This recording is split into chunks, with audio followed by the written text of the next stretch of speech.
This video was originally recorded at the Force for Good class series at Tibet House, New York in February 2018. To learn more about this ongoing series happening at Tibet House and online, please visit tibethouse.us.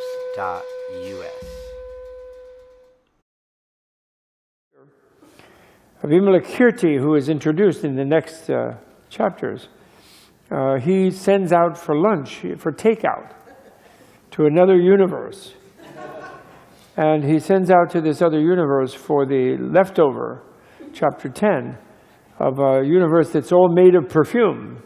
It's all Chanel No. 5 or whatever, the whole universe. And the people's bodies are made of perfume, the food is made of perfume, the trees, the ground, everything is perfume. The Buddha in that universe never speaks a word of a lecture. He just radiates a certain scent.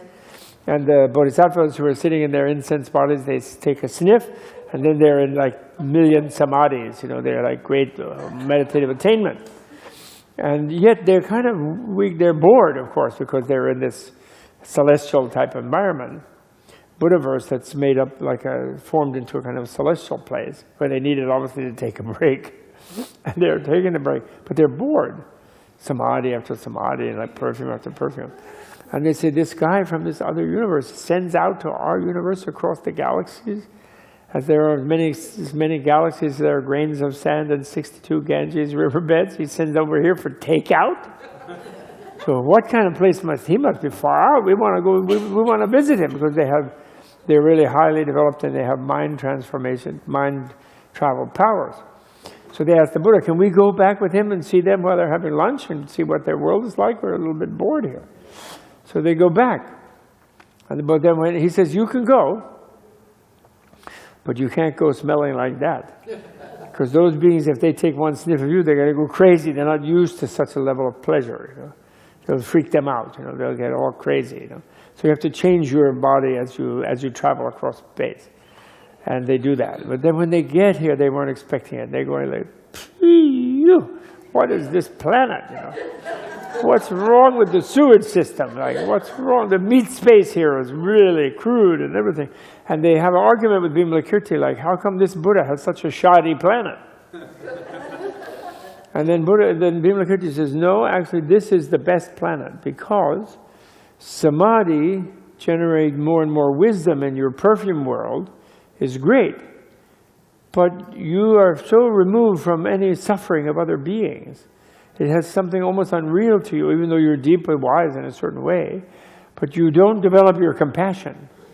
And if you want to be a Buddha, you have to develop your love and compassion as well as your wisdom. Just having this kind of deep wisdom by itself without compassion is sort of inert, you know. And so, although this is more of a struggle here, the world is maintained this world-scaped at a level where there's more struggle for beings. This matures them in their interactiveness, in their compassion, you know. And this they really need, you know. And you know, there's this study that I'm all wigged out about. And I'm already forgetting where I read it because I want to be able to cite it. There was a recent study about longevity. And you know what they found out? They found out that someone who they call a social scientist, you know, they call socially integrated. The degree of social integration of someone, meaning how many friends they have, how good their friendships are, how much their friends like them, how much they like their friends, and how wide that network is, that is a more powerful predictor of longevity than whether they quit smoking, whether they quit drinking, whether they're on diets, whether they're at their ideal weight, blah, blah, whether they exercise regularly. That those are all predictors, and of course you should do all those good things. But the most important predictor is the social network of the person. That's the one who's going to live longer. It's like having a pet also increases having a dog, a puppy, or a kitten or something, that increases your longevity. At least that's some people who are hiding in their high security apartment with 5 locks on the door and worried about the mugger and the terrorist and whatever, and watching Fox News and getting really scared, you know. And that person, but at least they have a dog to pet, and then they're not going to croak right away. But the point is, the isolation level is really bad for your health. And so even they're in a perfume universe, but in a way they're just in their own meditation space. And that's not that good for them, actually. And that's why they want to go see, where did this guy send here for takeout, you know? So the argument is, this world of ours is best of possible world. This is the best one for our evolutionary development toward our own perfect Buddhahood, which we're all going to achieve. We could go into a perfume universe, but we'd be there forever without really developing the body of Buddhahood, the loving, kind, compassionate body, which you have to develop as well as the mind, you know, through meditation. You know? So that's the argument of the Vimalakirti, actually. It's very, very amazing and unique. And it's very elaborate, and we'll see about it. Now the reason Vimalakirti is very well known, and not so much in Tibet, actually. They were not that fond of this sutra in Tibet. Although it's usual in Tibet, they have a Lama who's the reincarnation of Vimalakirti. I have a Lama friend who passed away now a few years ago, but who is a very deep scholar, and he was remarkable. And actually, he proved himself to his disciples because he sat, what they call sat in clear light. That is to say, his body remained erect and in a meditative posture without any decay for 3 or 4 days. Even more advanced ones they can say for weeks, actually. So they call it sitting in clear light. But this guy, at least, he made it 3 or 4 days before he crumpled over and started, you know, rotting. The meat space things started rotting.